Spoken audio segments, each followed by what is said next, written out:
Hello everyone, welcome back. Last video हमारा थोड़ा सा अधूरा रह गया था कुछ टेक्निकल इश्यूज की वजह से, तो आज हम उसको कंटिन्यू करते हैं। तो आपको याद होगा कि हमने लास्ट में पदबंध के बारे में पढ़ा हुआ था। पदबंध क्या होता है ये चीजें देखी थी। चलो एक बार रिपीट कर दूं कि सेंटेंस में, ठीक है, किसी कोई पद से रिलेटेड जब कोई एक पद ग्रुप में होता है तो वो कहलाता है पदबंध, और वो पद जो वाक्य है वो जिस प्रकार को शो करता है, संज्ञा विशेषण वगैरह जो भी है, तो उसे हम कहते हैं उस प्रकार वाला पदबंध। ठीक है, अगर किसी नाम के, व्यक्ति के नाम, किसी वस्तु, जिसके भी नाम के संज्ञा के बारे में बता रहा है तो वो संज्ञा पदबंध होता है। जैसे चार ताकतवर आदमी, आदमी है लेकिन कौन सा, चार ताकतवर आदमी, ठीक है, भारी चीज को नहीं उठा पाया, ठीक है, तो ये उसकी विशेषता हो गई। तो ये एक आदमी था तो वो संज्ञा वाला हो गया। तो और थोड़े एग्जांपल्स को डिटेल में अच्छे से समझते हैं ताकि आपको संज्ञा पदबंध जो है वो पहचानते आ जाएंगे। यह पेड़ किसी बड़ी और तेज धार वाली कुल्हाड़ी से ही काटा जा सकता है। कुल्हाड़ी है, ठीक है, यहाँ पे आप देखेंगे क्या कि जो पेड़ है वो कुल्हाड़ी से ही काटा जा सकता है। ये बात क्लियर हो गई, ठीक है। यहाँ पे तो के बीच में एक स्पेस है। आपको एक बात इस सेंटेंस से पता चल गई कि क्या हो रहा है कि पेड़ को कुल्हाड़ी से काट सकते हैं, ठीक है। तो यहाँ पर कुल्हाड़ी वर्ड आया है, लेकिन कुल्हाड़ी के साथ में, कुल्हाड़ी तो है लेकिन कुल्हाड़ी को बढ़ा चढ़ा करके क्या कर दिया कि बड़ी और तेज धार वाली। तो सबसे ज्यादा इसी के साथ शब्द जुड़े हुए हैं। क्लियर। पदबंध की डेफिनेशन क्या होती है कि पद है लेकिन बहुत सारे पदों से बंधा हुआ है। तो देखो पेड़, तो पेड़, यह पेड़ ही कट सकता है, ये वाक्य का एक एक शब्द है, लेकिन ये किसी पदों से बंधे नहीं है, कुल्हाड़ी ही बंधा हुआ है। और वो किससे बंधा हुआ है कि बड़ी और तेज धार वाली कुल्हाड़ी से। क्लियर। मर्यादा पुरुषोत्तम राम ने लंका के राजा रावण को मार दिया। अब ये थोड़ा कंफ्यूजिंग है, यहाँ पे दो चीजें आ रही है, ठीक है। एक तो मर्यादा पुरुषोत्तम राम है और दूसरा लंका के राजा रावण को मार दिया, ठीक है। अब आप यहाँ पे दो चीजों को साथ में कनेक्ट करके रख सकते हो कि आप इसमें किसको, क्योंकि दो दो संज्ञा आ रही है पास में, एक तो राम आ रहा है और एक कौन आ रहा है, रावण आ रहा है। लेकिन दोनों के साथ में आप कनेक्ट करेंगे तो दोनों की ही एक विशेषता, मतलब संज्ञा तो है लेकिन साथ में, और ये जो संज्ञा और सर्वनाम के वाक्यों का जो खेल है ये आपके पास, आप इसी सीरीज का जो पद परिचय है जब आप उसमें पढ़ेंगे तो आपको क्लियर हो जाएगा कि कौन सा सेंटेंस संज्ञा वाला है और कौन सा किसी और टाइप वाला है, ठीक है। बाकी मैं यहाँ पे भी कोशिश कर रही हूँ कि आपको यहाँ पे सारी चीजें क्लियर कराते जाऊं कि ये जो सेंटेंस है वो संज्ञा वाला है क्योंकि यहाँ पे नाम के बारे में चर्चा की गई है, नाम के बारे में बताया है। और जब हम किसी नाम को बताते हैं तो वहां पे संज्ञा होती है, किसी के भी नाम को। आपको संज्ञा से ये याद रखना है कि किसी का नाम बता रहा है तो वो संज्ञा है। तो देखो राम है, क्लियर, राम तो है लेकिन कौन से राम है, मर्यादा पुरुषोत्तम राम। राम की बात हो रही है, राम नॉर्मल वाला राम नहीं है जो मैं आपको पूरे वीडियो के ड्यूरिंग बता रही हूँ, ठीक है, कि राम पढ़ रहा है, खेल रहा है, सो रहा है, ये राम है। यहाँ पे राम भगवान श्री राम है जो मर्यादा पुरुषोत्तम है। तो यहाँ पे इनके बारे में बताया तो ये एक पूरा पदबंध बन चुका है। राम कौन से, मर्यादा पुरुषोत्तम राम एक पद है, लेकिन मर्यादा पुरुषोत्तम भी उसी पद को बता रहा है तो इसलिए ये पूरा पदबंध हुआ।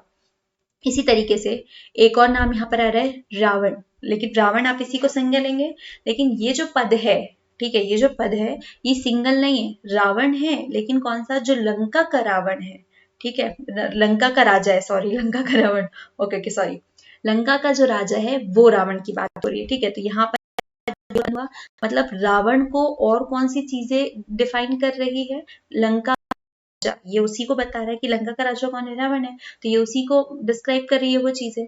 तो इस तरीके से यहाँ पे दो पदबंध मिले और दोनों के ही बारे में हमने समझा। देन आता है अयोध्या के महाराजा दशरथ के चार पुत्र है। नॉर्मल सेंटेंस क्या होगी कि दशरथ के चार पुत्र है, ठीक है, मतलब यहाँ पे संज्ञा होगी कि दशरथ है, नाम दशरथ आ रहा है तो दशरथ। और ऐसा ना समझे कि आप कहीं पे कि दशरथ खाना खा रहा है तो वहां पे भी दशरथ है तो आप उसको संज्ञा ले लो, वहां पे क्रिया बताई जा रही है, ठीक है। चलो ये डिफरेंसेस आगे चल के हम और क्लियर करने वाले हैं। Clear, okay. देन यहाँ पे क्या हुआ कि दशरथ है, लेकिन उसके उसके 4 पुत्र है, लेकिन दशरथ कौन सा? दशरथ इस पद के साथ में क्या जुड़ा है कि वो अयोध्या के महाराज भी है।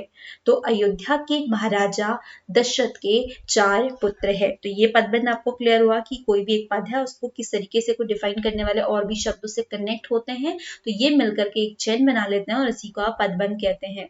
मतलब पूरा पदबंध सिर्फ एक ही चीज को डिस्क्राइब करता है, चाहे वो अत्यंत सुंदर और सुशील लड़की हो, वो तेज दौड़ने वाला छात्र हो, तेज धार वाली कुल्हाड़ी हो, पुरुषोत्तम राम हो, मर्यादा पुरुषोत्तम राम हो, या अयोध्या के महाराजा दशरथ हो। क्लियर? तो यहाँ पे सभी का मतलब ये हो रहा है कि इतने सारे शब्द मिलकर के भी सिर्फ एक ही शब्द को डिफाइन कर रहे हैं, जो मेन पद है। क्लियर?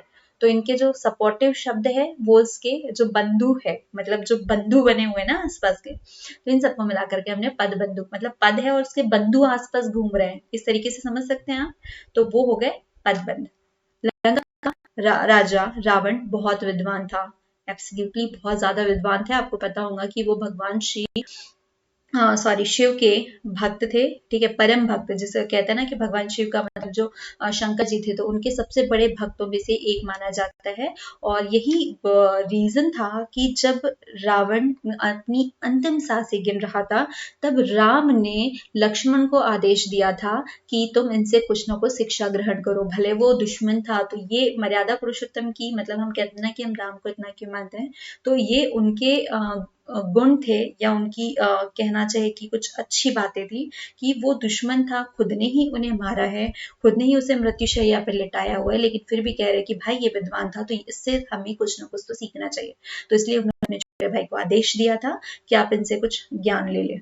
लंका का राजा रावण, देखो रावण के बारे में यही बात यहाँ पर हो रही है कि रावण की तो बात हो रही थी, लेकिन किस रावण के बारे में बात हो रही है? लंका का राजा रावण। क्लियर?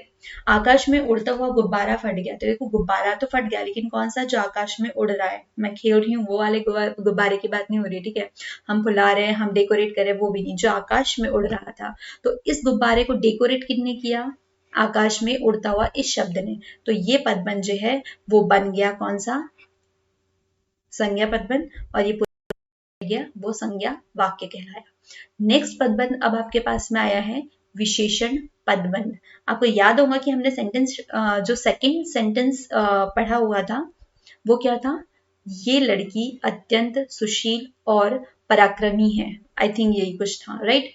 तो अत्यंत सुशील और पराक्रमी है, तो ये क्या बता रहा था? उस लड़की के बारे में बता रहा था, उसकी विशेषता बता रहा था। ठीक है, ये पेन बहुत है, बहुत स्मूथ है, इसकी राइटिंग बहुत अच्छी है।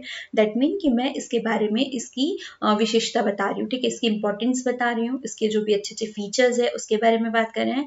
और ऐसा कोई भी सेंटेंस जहां पर उसकी विशेषता बताई जाती है तो वो विशेषण वाक्य कहलाता है। क्लियर? लेकिन हम बात करें पदबंध की, मतलब एक पद जो बहुत सारे बंधुओं से घिरा हुआ है, तो ऐसे वाले सेंटेंसेस जहां पर मतलब वो पद जो कि किसी की विशेषता बता रहा है, जैसे अत्यंत सुशील और पराक्रमी, ये किसी की विशेषता नहीं हुआ था, ठीक है,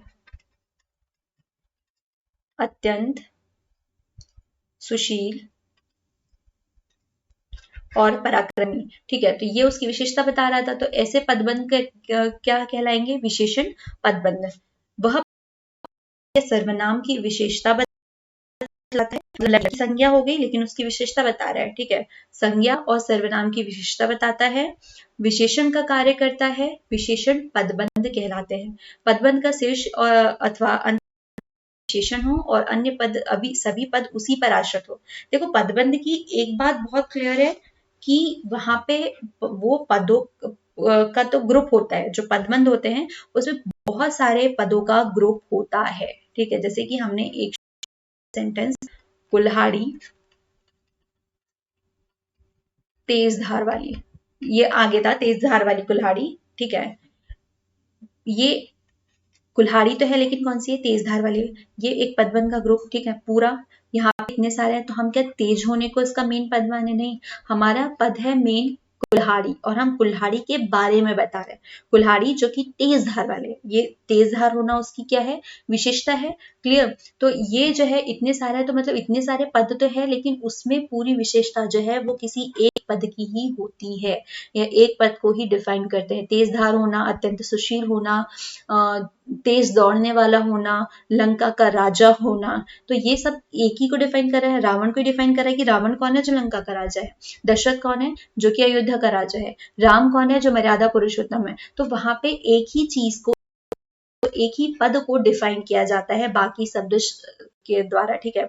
तो इसीलिए हमने बाकियों को क्या कहा, मतलब मेन तो ये हो गया, पूरे सेंटेंस का किंग तो ये हो गया, और तो हमने इसको पद कह दिया, और जो बाकी है वो उसको और सपोर्ट कर रहे हैं, उसको बढ़ा रहे हैं, तो हमने इसको बंधु कह दिया, तो हो गया हमारा पद बंधु, ठीक है। चलो, तो डेफिनेशन हो गई कि अंतिम शब्द या उसका शीर्ष शब्द जो भी अगर उसकी विशेषता बता रहे हैं, और जो अन्य बंधु है, ठीक है, जो भी बंधु है वो उसके ऊपर डिपेंडेंट है, तो वो विशेषण पदबंध कहलाता है। कैसे, एग्जाम्पल देखते हैं। तेज चलने वाली गाड़ियां, ठीक है, यहाँ पे गाड़ी में स्पेस चाहिए था, प्राय समय पर पहुंची है, एक सेंटेंस हो गया कि गाड़ियां जो है वो प्राय समय पर पहुंचती है। तो अब आपको यहाँ देखना है कि आपके पास पदबंध कौन सा होगा। मेन रिस्क सबसे पहला टास्क आपका ये होगा कि उस वाक्य में आपको एक पदबंध ढूंढना है। क्लियर। आप यहाँ पे देखो कि यहाँ पर प्राय शब्द अलग अलग इंडिपेंडेंट वर्ड्स है, यहाँ पे गाड़ियां है लेकिन गाड़ी के साथ कुछ शब्द कनेक्ट कर दिए हैं कि गाड़ियां तो है लेकिन कौन सी, तेज चलने वाली गाड़ियां। तो पहला आपका काम क्लियर, फर्स्ट टास्क जो था वो क्लियर कर लिया कि आपने अपना पदबंध जो है वो डिसाइड कर लिया कि कौन सा है, इस सेंटेंस में आपका पदबंध कौन सा है। अब आपको इस पदबंध का टाइप ढूंढना है। देखो गाड़ियां तो है, ठीक है, लेकिन कौन सी है, तेज चलने वाली गाड़ियां है। गाड़ियों की विशेषता बता रहे हैं कि गाड़ी है लेकिन वो तेज चलती है, तेज चलने वाली गाड़ियां है, ठीक है। तो ये इसकी विशेषता हो गई, तो ये कौन सा पदबंध हो गया, विशेषण पदबंध। क्लियर, मतलब इसने विशेषता बताई। उस घर के सामने बैठा हुआ आदमी जासूस है, आदमी जासूस है, पूरे सेंटेंस में आपको पता चल गया आदमी जासूस है, लेकिन कौन सा आदमी, जो उस घर के सामने बैठा है। क्लियर, मतलब उस घर के सामने बैठा हुआ, तो ये इसका यहाँ तक कि आपका पदबंध हो गया, ठीक है। आप उसकी विशेषता बता रहे हो कि भाई वो, आई थिंक ये वाला संज्ञा में जाना चाहिए, आप इसको स्किप्ट कर दे क्योंकि ये संज्ञा में जाना चाहिए, ठीक है, ये उसकी विशेषता नहीं हुई। उस घर के सामने बैठा रहना उसकी विशेषता नहीं हुई, ठीक है। सैनिक का घोड़ा अत्यंत सुंदर, फुर्तीला और आज्ञाकारी है, मतलब सैनिक जो है उसका घोड़ा बहुत ज्यादा फुर्तीला है और आज्ञाकारी। हाँ जी, तो हमारे सैनिक का जो घोड़ा है, घोड़ा तो है इतना पता है, लेकिन उसको स्पेशल क्या बना रहा है, मतलब यहाँ पे आप अपना पदबंध ढूंढ ले कि घोड़े के बारे में बहुत सारी इंफॉर्मेशन दिखी है कि घोड़े को परिभाषित करने के लिए बहुत सारे एक्स्ट्रा शब्द बताए हैं, मतलब घोड़े के बारे में बताने के लिए। तो जब उसकी विशेषता बता रहे हैं तो वो विशेषता वाले पदबंध हो गए। तो यहाँ से यहाँ तक के जो है घोड़ा अत्यंत सुंदर, फुर्तीला और आज्ञाकारी है, ये उस सेंटेंस का पदबंध हुआ। और पदबंध में विशेषता बता रहे हैं कि वो सुंदर है, वो फुर्तीला है, वो आज्ञाकारी है, वो बहुत सुंदर तो दिखता ही है, बहुत तेज भागता भी है, फुर्तीला है, और वो आज्ञाकारी है कि इनके मालिक जो है, जो जैसा बोलते हैं उठ तो उठ, बैठ तो बैठ, इस टाइप वाला, ठीक है, आज्ञाकारी है, जो सब चाहते हैं कि हो। देन नेक्स्ट है बरगद और पीपल की यहाँ पे स्पेस है, सॉरी यार ये थोड़ा इश्यू हो गया है स्पेसेस में, ओके, नेक्स्ट टाइम याद रखेंगे। से हमें बहुत सुकून मिलता है। अब यहाँ पे ये तो पता है कि छाव से सुकून मिलता है, सेंटेंस है, लेकिन हमें किसकी छाव से सुकून मिलता है, बरगद और पीपल की घनी छाव से, क्योंकि बरगद और पीपल के पेड़ जो होते हैं वो बड़े बड़े होते हैं, ऑब्वियसली जब बड़े पेड़ है तो उनकी छाव भी ज्यादा मिलेंगी, तो इंसान को सुकून मिलता है। तो ये यहाँ पर इसका बरगद और पीपल की घनी छाव जो है इसका पदबंध हो गया है। क्लियर।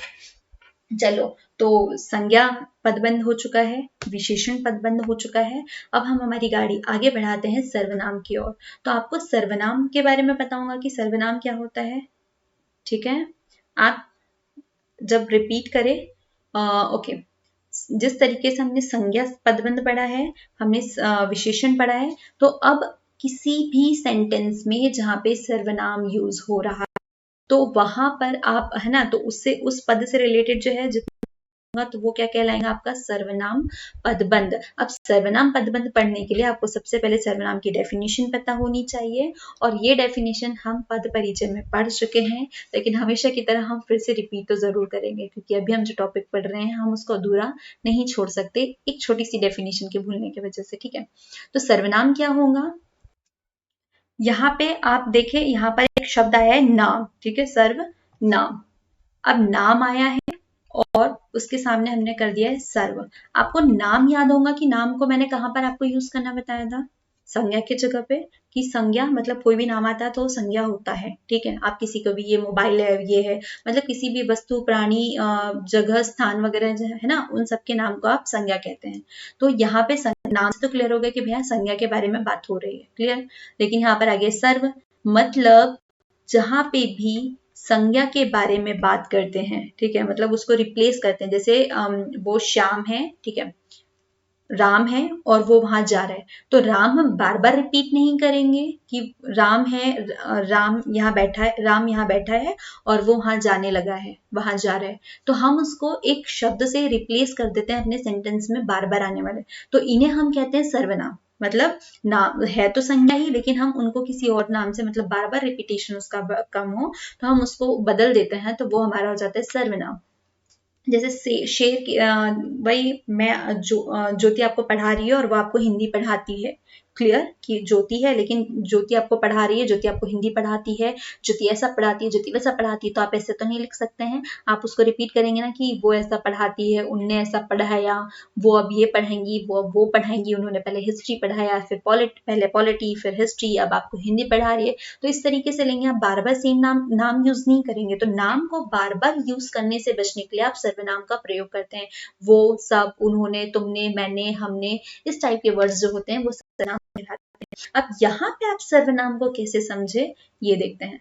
देखो, वह पदबंध जो वाक्य में सर्वनाम का कार्य करे तो सर्वनाम पदबंध कहलाएगा। मतलब आपके पास एक नाम है और उस पद के साथ में बहुत सारे उसके बंधु जुड़े हैं, तो वो पदबंधु जो है अगर वो संज्ञा सर्वनाम का काम करते हैं तो वो सर्वनाम पदबंध कहलाते हैं, ठीक है। शेर की तरह दहाड़ने वाले आप भी कहते हैं। देखो, शेर की तरह दहाड़ने वाले बोल रहे हैं ना कि शेर की तरह, ठीक है, मतलब आप शेर की तरह दहाड़ते हो, ये हुआ, लेकिन आप भीगी बिल्ली, तो इसको रिपीट कर दिया कि भीगी बिल्ली, बिल्ली से, ठीक है, रिपीट कर रहे हैं, मतलब बता रहे हैं ना कि आप जो है, आप तो शेर की तरह दहाड़ते हैं, लेकिन फिर आप ही भीगी बिल्ली, तो आपको डबल यूज कर रहे हैं। बिजली सी फुर्ती दिखाकर आपने बालक को डूबने से बचा लिया, तो ये आपने किस बारे में बात हुई। देखो यहाँ पर आपने आया, ठीक है, यहाँ पर आपके बारे में बात हो रही है, लेकिन आपके बारे में कैसे, बिजली सी फुर्ती दिखाकर आपने, ठीक है, आपकी विशेषता भी हो रही है यहाँ पर। तो आप यहाँ पे कोई भी हो सकता है, आप राम हो सकते हो, आप श्याम हो सकते हो, आप रमेश, सुरेश, जो भी आप हो सकते हो। आप यहाँ पर सेम, यहाँ पे भी आप कुछ भी हो सकते हैं।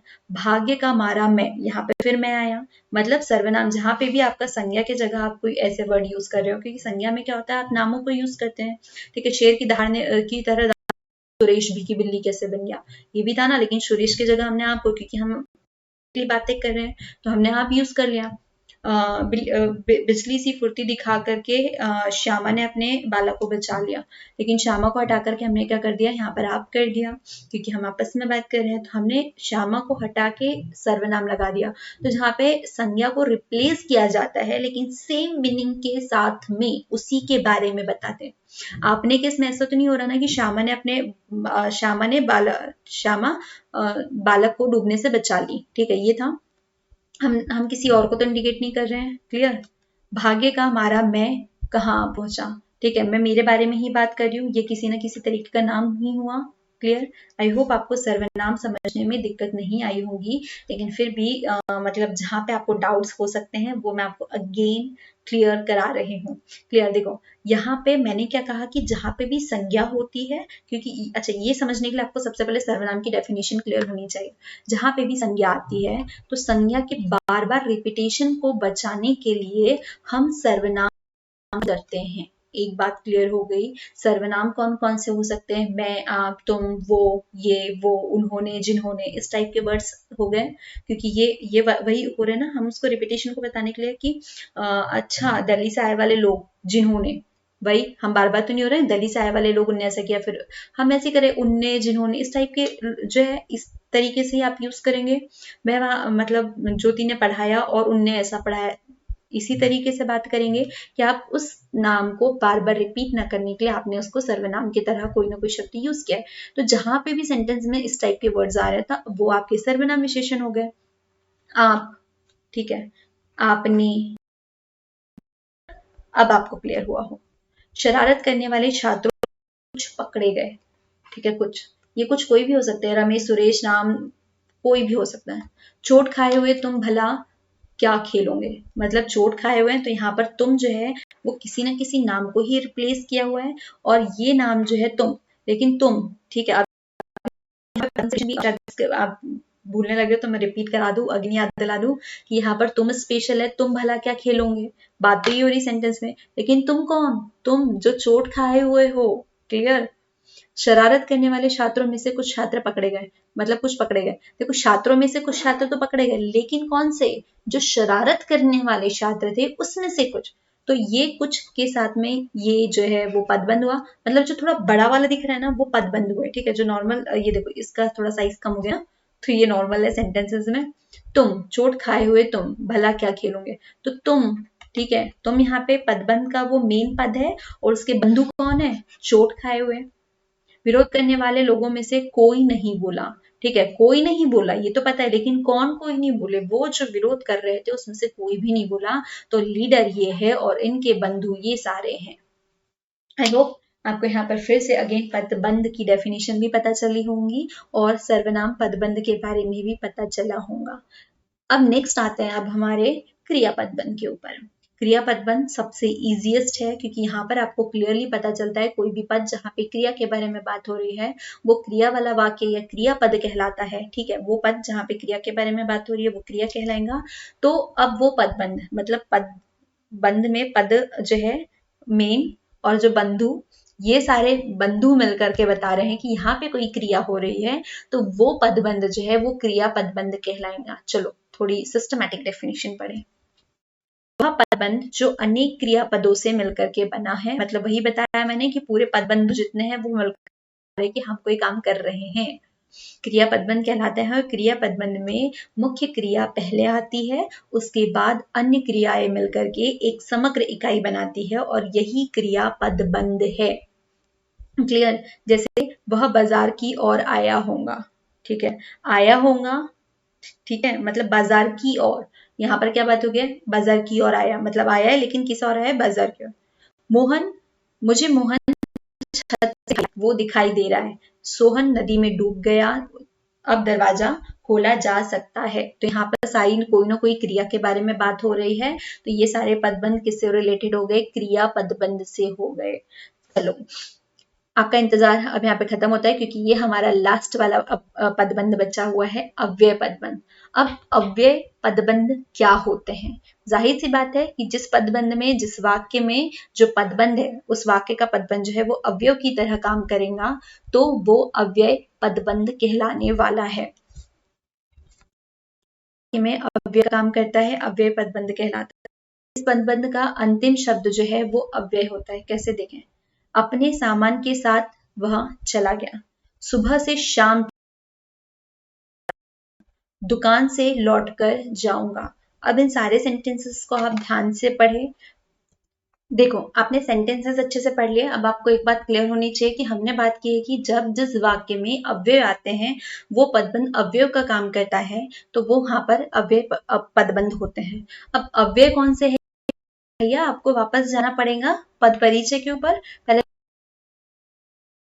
संज्ञा क्या होती है, विशेषण क्या होते हैं, सर्वनाम क्या होते हैं, तो अब हमको अव्यय भी जानना होगा कि अव्यय क्या होते हैं। आपको पता है हमने अव्यय पढ़ चुके हैं कि अव्यय क्या होते हैं, कि वो जिनके ऊपर ना तो उसके लिंग का इफेक्ट पड़ता है, ना उसके वचन का, कुछ भी, मतलब वो कोई भी हो, वो स्त्रीलिंग हो, पुल्लिंग हो, एक वचन हो, बहुवचन हो, वो वही रहेगा, उसको आप रिप्लेस नहीं कर सकते, आप उसको दोनों में काम कर सकते। ठीक है, या बोल सकते हैं अव्यय जिसका व्यय नहीं हो रहा हो। ठीक है, जैसे वो, मैं, मतलब वो, मैं, तुम, हम, इस टाइप के वर्ड होते हैं ना, कि वो, उन्हें, तो आप ये नहीं बता रहे क्या वो, वह किस इंसान के लिए यूज कर रहे हैं। ठीक है, वह कर रही है, वह कर रहा है, मतलब आप न्यूट्रल दोनों में आप उसको यूज कर सकते हो। तो ये सारे शब्द क्या कहलाते हैं, आपके अव्यय। और आप कमेंट में मुझे लिख के ढेर सारे एटलीस्ट 10 to 20 अव्यय जो है वो आप मुझे बताएंगे। तो देखो अपने सामान के साथ वह चला गया, पहले तो ये आया वह, पहले अगर इस पदबंध में देखो चला गया, फिर आपको पता चल रहा है कि वो पुल्लिंग था, वो लड़का था, लेकिन आप यहाँ पर सिर्फ इस पदबंध के बारे में बात कर रहे हैं। अपने सामान के साथ, वह, ठीक है, सामान के साथ वह, वो तो है लेकिन किसके साथ, अपने सामान के साथ, और वह यूज हो रहा है, दैट मीन कि आपको नहीं पता है कि वो कौन है, ठीक है। यहाँ पे वह आया, ये अव्यय हुआ तो ये अव्यय पदबंध हो गए। सुबह से शाम तक वह बैठा रहा, वो बैठा रहा, ठीक है, ये तो यहाँ पे पहले पदबंध में था ना वह, तो कौन सा, सुबह से शाम तक के वह वहां बैठा रहा। पहले से बहुत धीरे चलने लगा, देखो धीरे, पैरों में लौटते हुए, मोहन नए घर से लौट कर कहने लगा कि उसका मन नहीं। ये शायद मैंने कहीं गलत एग्जाम्पल्स बोले हैं, आप इसको स्किप करें, मैं आपको इसको अगेन एक बार एक्सप्लेन करूंगी, ओके। यहाँ तक के जितने पदबंध थे, मतलब इम्पोर्टेंट थे कि जो हर जगह कहीं ना कहीं यूज होने वाले थे, करेक्ट, मतलब बहुत ज्यादा। अच्छा, वो अव्यय वाला मैंने आपको थोड़ा सा स्किप किया है क्योंकि उस एग्जाम्पल्स में थोड़े से डाउटेड है, ठीक है, ओके, मैं आपको एक्सप्लेन जरूर करूंगी। बट संबंध बोधक, अच्छा, जितने अभी तक हमने पढ़े वो इम्पोर्टेंट थे, जो एग्जाम्स में आपसे मतलब कंटिन्यूसली पूछे गए हैं, बहुत बार पूछे गए हैं, ठीक है। ये भी इम्पोर्टेंट है क्योंकि हमने क्या बात की है कि हम चीजों को सीख रहे हैं, हम उसको सिलेबस वाइज कवर नहीं कर रहे हैं, हमें चीजें सीखनी है तो हमें पूरा ही कवर करना है, तो जो एक्स्ट्रा वाले हैं हम उससे भी डन करेंगे। पदबंध, ठीक है। अब संबंध बोधक, पदबंध तो ठीक है, हमको पता है डेफिनेशन क्या है, मैं इसको रिपीट नहीं कर रही हूँ। संबंध बोधक जो है हम इसको रिपीट कर लेते हैं क्योंकि हमने पद परिचय में पढ़ा है, लेकिन अब हम उसे वापस से पढ़ने वाले हैं। संबंध बोधक क्या होते हैं कि जब आप किसी के मतलब रिलेट कर रहे हो ना किसी चीज को, मतलब किसी को ज्वाइन कर रहे हो, किसी में रिलेट कर रहे हो, तो वो संबंध बोधक हो गए। तो जहां भी जिस भी पदबंध में कोई संबंध बोधक आते हैं, मतलब उन पदबंधों के बीच में कोई संबंध स्थापित करते हैं, तो उन शब्दों को संबंध बोधक कहते हैं। क्लियर, जो शब्द वाक्य में दो पदबंधों के बीच संबंध स्थापित करते हैं, उन शब्दों को संबंध बोधक पदबंध कहते हैं। बदले, पलटे, समान, ठीक है, उसके बदले ले लो, इसके पलटे, उसके समान है ये इतना योग, उसके जितना योग्य है, इसके सरीखा, उसके ऊपर, इसके नीचे, उसके भीतर। तो इस टाइप वाले, मतलब आप किसी न किसी से उसको कनेक्ट कर रहे हो, उसको संबंध स्थापित कर रहे हो, रिलेशन बैठा रहे हो, तो ये वाले क्या हो गए, संबंध बोधक वाक्य हो गए। तो जिस जहां पे भी तरीके के शब्द आते हैं तो वो वहां पे कौन सा पदबंध होगा, ये कौन सा वाक्य होगा, संबंध वाक्य, संबंध बोधक। जैसे कि बाजार की ओर, बाजार तो जा रहे, मतलब बाजार की ओर, तो एक संबंध हुआ कि बाजार की ओर, बाजार नहीं जा रहे लेकिन बाजार की ओर जा रहे। क्लियर, छत के ऊपर, छत के ऊपर है, गांधी जी ने इसको कंपेयर किया, गांधी जी के समान, छत के ऊपर, बाजार की ओर, तो ये सारे क्या है, संबंध बोधक है। और जहां पे भी इस टाइप के शब्द आए तो आप समझ ले कि ये संबंध बोधक शब्द है। नाउ हम पढ़ेंगे अब समुच्चय बोधक। आपको पता है समुच्चय बोधक क्या होते हैं, जब आप दो लोगों को ज्वाइन करते हो। अब संबंध बोधक और समुच्चय बोधक में कैसे डिफरेंस हो गया कि वहां पर आप उसको उसके तरह संबंधित करते हो, उसकी तरह बताते हो या उसकी ओर इंडिकेट करते हो, राइट। समुच्चय बोधक में क्या हुआ कि आपके पास दो लोग हैं ऑलरेडी, आप उन दोनों को कंबाइन कर रहे हो, पेन और पेपर, मैं और तुम, लैपटॉप और पेन टेप, इस टाइप के जो होते हैं ना, मतलब दो चीजों को साथ में रख के आपको बोलने वाला। तो जो शब्द वाक्यांश एक पद को दूसरे वाक्य वाक्यांश से मिलाते हैं उसे आप समुच्चय बोधक कहते हैं, ठीक है। यहाँ पे पदबंध क्या हुआ, मोहन और सोहन, ठीक है, क्योंकि विद्यालय जाते हैं, लेकिन कौन जाता है, संज्ञा वाला हुआ कि मोहन और सोहन जाते हैं, ठीक है, लेकिन मोहन सोहन विद्यालय जाते हैं ऐसा तो नहीं बोलेंगे, हम बोलेंगे मोहन और सोहन विद्यालय जाते हैं। तो इन दोनों को कंजक्ट किसने किया, और ने, इन दोनों को मिलाया इन्होंने, तो समुच्चय बोधक यहाँ पे क्या हो गया, और मोहन और सोहन। तुम आओगे अथवा भाई आएगा, एक तो तुम आओगे या तुम्हारा भाई आएगा, ये वाली बात होगी। तो तुम और भाई, इन दोनों को किससे मिला दिया हमने, अथवा से, या तो ऐसा तुम आओगे या तुम्हारा भाई आएगा, इस तरीके से हो गया। क्लियर, आगे बात समझ में। चलो नेक्स्ट, विस्मय आदि बोधक पदबंध, ठीक है। अब विस्मय आदि क्या होता है बोधक, मतलब जब भी आप कोई एक्सप्रेशन, सडन एक्सप्रेशन निकालते हैं, छी कितना गंदा है, वाओ कितना अच्छा है, ओहो कितना सही गा रही है, वाओ कितना अच्छा, तो इस टाइप के एक्सप्रेशंस, डजंट मैटर कि आप किस फीलिंग में बोल रहे हो, आप कभी गुस्से में ओह क्या कर दिया, ओह क्या कर दिया, इस टाइप के बोलते हैं, ओहो ये मैंने प्यार से बोला, छी ये मैंने घृणा में बोला, ये मुझे पसंद नहीं आया। तो इस टाइप के जो एक्सप्रेशंस होते हैं अलग अलग कंडीशन में जो एकदम सडन निकलते हैं, आप उसे क्या कहते हैं, विस्मय आदि बोधक। क्लियर, अब जहां पे विस्मय आदि बोधक होगा जिस पदबंध में तो वो क्या कहलाएंगे? विस्मय आदि बोधक पदबंध कहलाएंगे।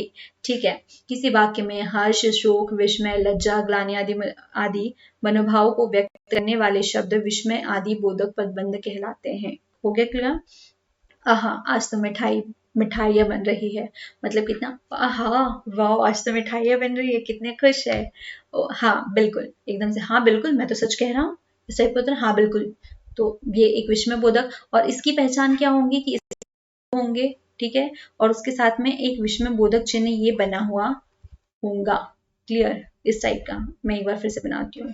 तो ये विस्मय आदि बोधक जो शब्द है, ये चिन्ह जो है, ये हमेशा हर जगह बना हुआ होगा। छी, कितना गंदा लिखती हो, ऐसा ना, छी मैम आप कितना गंदा लिखती हो, ये हो गया। चलो, मैंने अपने आप पे ये जोक बना लिया।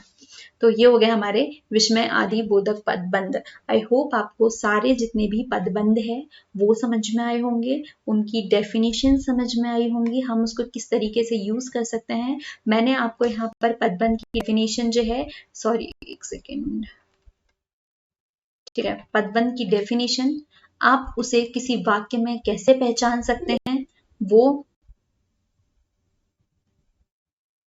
एक सेकेंड भाई, अभी खत्म नहीं हुआ हमारा। ठीक है, आप उस सेंटेंस में आप जानेंगे, उसके बाद में जब आपने सेंटेंस में आपका पदबंध पहचान लिया है, तो वो किस से बिलोंग करता है, किस टाइप से बिलोंग करता है, ये वाली सारी टेक्निक जो है वो समझा दी। मतलब कोई सेंटेंस में जो हीरो है आप उसको पकड़े, ठीक है, वो सेंटेंस का हीरो जो है, जो भी है उसे पकड़े, उसके साथ में उसके जो बंधु है, ठीक है, जो एक होता है ना, एक एक्टर्स होते हैं, सपोर्टिव एक्टर्स होते हैं, एक हीरो होता है, उसके साथ में उसकी पूरी चमचा गैंग होती है। तो ये पद हीरो हो गया और उसके बंधु जो है पूरे इस तरीके से हो गए।